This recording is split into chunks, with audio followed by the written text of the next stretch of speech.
ഈ മൂടി പൊതിച്ച് കിടക്കുന്ന വാഹനം ഏതാണെന്ന് നമുക്ക് ഏകദേശം മനസ്സിലായിട്ടുണ്ടാവില്ല. ഇതാണ് മഹേന്ദ്രയുടെ വീറോ എന്ന വാഹനം. അപ്പോൾ അതിൻ്റെ ലോഞ്ചിങ്ങിൻ്റെ പരിപാടിയാണ് ഈ നടന്നുകൊണ്ടിരിക്കുന്നത്. തൃശ്ശൂർ പേൾ റെജൻസിയിൽ വെച്ചിട്ടായിരുന്നു ലോഞ്ചിങ്. ഒരുപാട് ആൾക്കാർ ലോഞ്ചിങ്ങിന് പങ്കെടുത്തിരുന്നു. നല്ല തിരക്കുണ്ടായിരുന്നു. വൈകുന്നേരമാണ് ലോഞ്ചിങ് ഉണ്ടായിരുന്നത്. അപ്പോൾ ഫസ്റ്റത്തെ ബുക്കിംഗ് കസ്റ്റമറും മഹേന്ദ്ര ഇറ മോട്ടോഴ്സിൻ്റെ GM-ഉം ചേർന്നിട്ടാണ് ലോഞ്ചിങ് ചെയ്തത്. നല്ല പരിപാടിയായിരുന്നു.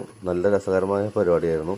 അപ്പോൾ എങ്ങനെയുണ്ട് വണ്ടി? നല്ല ഭംഗിയില്ലേ? അതായത് എന്തൊരു രസമല്ലേ ഈ വണ്ടി കാണാൻ തന്നെ. ഈ സെഗ്മെൻറ്റിൽ തന്നെ ഏറ്റവും നല്ല ഫീച്ചേഴ്സുള്ള വാഹനം ഈ വാഹനം ആണെന്ന് പറയാതിരിക്കാൻ വയ്യ. അപ്പോൾ അതിൻ്റെ ചെറിയൊരു വാക്കറൗണ്ട് വീഡിയോ ആണ് നമ്മളിപ്പോൾ ഇവിടെ ചെയ്യാൻ പോകുന്നത്.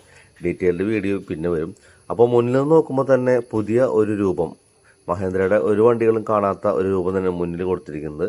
മനോഹരമായ ആ ഹെഡ്ലൈറ്റ് യൂണിറ്റും അതുപോലെ തന്നെ പുതിയ മോഡൽ ഗ്രില്ലും മഹേന്ദ്ര ലോഗോ, പിന്നെ ഇവിടെ വീറോ എന്ന് കൊടുത്തിരിക്കുന്നു. അതിൽ R നീട്ടി വലിച്ച് ചെയ്തിട്ടുണ്ട്. വീറോ എന്നാൽ ഒരു വീരൻ അല്ലെങ്കിൽ നായകൻ എന്നാണ് അതിൻ്റെ അർത്ഥം. പിന്നെ വലിയ ഒരു ബമ്പർ, അത് പുതിയൊരു സ്റ്റൈലിലാണ് കൊടുത്തിരിക്കുന്നത്. എന്തുകൊണ്ടും പുതിയ ഒരു ലുക്ക് തന്നെയാണ് ഈ വീറോ എന്ന വാഹനത്തിൻ്റെ. പിന്നെ ഇവിടെ വശങ്ങളിലൊക്കെ വീറോ എന്ന് ഡോറിൽ കൊടുത്തിരിക്കുന്നു. ഡോറിൽ ഒരു പാനൽ വരുന്നുണ്ട്. അതുപോലെ തന്നെ വലിയ ടയർ സൈസാണ് വരുന്നത്. മിറേഴ്സും കൊടുത്തിരിക്കുന്നു. അതുപോലെ തന്നെ 1600 കിലോഗ്രാമാണ് ഇതിൻ്റെ പേലോഡ് കപ്പാസിറ്റി. 3035 മില്ലിമീറ്ററാണ് കാർഗോൻ്റെ നീളം വരുന്നത്. നമുക്ക് ഈ വാഹനത്തിൻ്റെ കവേർഡ് ബോഡിയും റെക്സിൻ ബോഡിയൊക്കെ അവൈലബിൾ ആണ്. അപ്പോൾ ഡോർ പാഡിലേക്ക് വരുമ്പോൾ നല്ല സ്പേഷ്യസ് ആയ ഡോർ പാഡാണ് കൊടുത്തിരിക്കുന്നത്. പിന്നെ ഇൻറ്റീരിയറിൻ്റെ കാര്യം പറയാതിരിക്കാൻ വയ്യ. ഈ സെഗ്മെൻറ്റിൽ തന്നെ ഏറ്റവും നല്ല ഫീച്ചേഴ്സ് കൊടുക്കുന്ന ഒരു വാഹനം ഈ വാഹനം തന്നെയായിരിക്കും. അതായത് 26.3 സെൻറ്റിമീറ്റർ ടച്ച് സ്ക്രീനും അതിന് നടുക്കുള്ള സെൻട്രൽ കൺസോളിൻ്റെ പിയാനോ ബ്ലാക്ക് ഫിനിഷിങ്ങും സ്വിച്ചുകളും എല്ലാം ഒരു കാറിൽ ഇരിക്കുന്ന തരത്തിൽ ആണ് ഇതിനകം ഓർമ്മിപ്പിക്കുന്നത്. അതുപോലെ തന്നെ സ്റ്റിയറിങ്ങിൽ ഓഡിയോ കൺട്രോൾസ് കാര്യങ്ങൾ, ഡാഷ് മൗണ്ട്, ഗിയർ ലിവർ എന്ന് വേണ്ട സകല പുതിയ ടെക്നോളജിയിലുള്ള എല്ലാ കാര്യങ്ങളും ഈ വാഹനത്തിൽ കൊടുത്തിട്ടുണ്ട്. കാരണം ഡ്രൈവർക്ക് യാതൊരു തരത്തിലുള്ള ഒരു മടുപ്പും തോന്നാത്ത രീതിയിലാണ് ഇതിൻ്റെ ഇൻറ്റീരിയറിനെ മഹേന്ദ്ര ഒരുക്കി വെച്ചിരിക്കുന്നത്.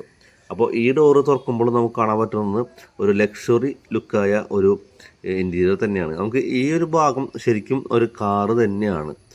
അതായത് ഈ ക്യാബിൻ ഫുള്ള് ഒരു കാറിന് സമാനമായിട്ടാണ് മഹേന്ദ്ര ഒരുക്കി വെച്ചിരിക്കുന്നത്. ക്യാബിൻ കഴിഞ്ഞിട്ട് ബാക്കിയുള്ള ബാക്ക് വശത്തേക്കാണ് ഇതിൻ്റെ കാർഗോയിലേക്ക് കടക്കുന്നത്. അപ്പോൾ എന്തുകൊണ്ടും നല്ല ഒരു വാഹനമാവാൻ സാധ്യതയുണ്ട്.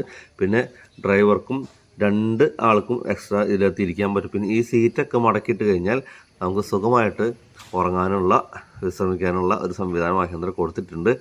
എങ്ങനെയുണ്ട് വാഹനം? നല്ല സൂപ്പറായിട്ടില്ല. അപ്പോൾ നമ്മൾ ജസ്റ്റ് ഒരു വാക്കറൗണ്ട് വീഡിയോ ആണ് ഇപ്പോൾ ചെയ്തത്. ഇതിൻ്റെ ടെസ്റ്റ് ഡ്രൈവ് അടക്കമുള്ള ഡീറ്റെയിൽ ആയിട്ടുള്ള ഫുൾ വീഡിയോ 2 ദിവസം നമ്മൾ ചാനൽ വരുന്നതായിരിക്കും. അപ്പോൾ ചാനൽ സബ്സ്ക്രൈബ് ചെയ്ത് കാത്തിരിക്കുക. അപ്പോൾ അടുത്ത വീഡിയോയിൽ വീണ്ടും കാണാം.